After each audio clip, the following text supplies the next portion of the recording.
এবার ইনশাল্লাহ হাত পাকা 50,000 ভোট বেশি পেয়ে নির্বাচিত হবে পাবলিক বলে।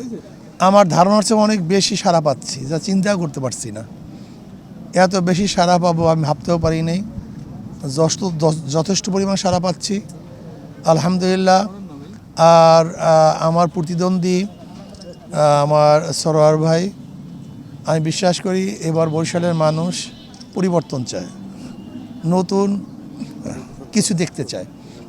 তারা এমন মানুষকে নির্বাচিত করতে চায় যারা সংসদে কথা বলতে পারবে, যারা জনগণের পাশে থাকতে পারবে সুখে দুঃখে।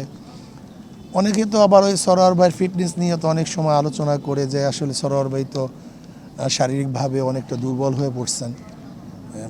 এই অনেক মানে বিভিন্ন মানুষ বিভিন্ন কথা বলে। অনেকে বলে হুজুর এবার আপনাকে নির্বাচিত করব, আপনি বারবার আসছেন, এবার দেখি নতুন কিছু করে।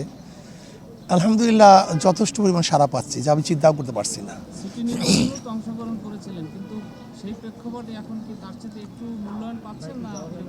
না, সিটি নির্বাচনে তো আওয়ামী লীগের লোকজনই বলেছে যে নিরপেক্ষ নির্বাচন হলে হুজুরে হয়ে যেত, এটা তাদের কথা। আমি মনে করি সিটি নির্বাচনের চেয়ে অনেক বেশি সাড়া পাচ্ছি, অনেক বেশি। এবং আশা করি ইনশাআল্লাহ যদি গ্রহণযোগ্য অবাধ সুষ্ঠু নির্বাচন হয়। আমার বক্তব্য না, অনেকেই বলে যে হুজুর এবার ইনশাআল্লাহ হাত পাকা 50,000 ভোট বেশি পেয়ে নির্বাচিত হবে পাবলিক বলে। কমপক্ষে 50,000 ভোট বেশি পেয়ে নির্বাচিত হবে।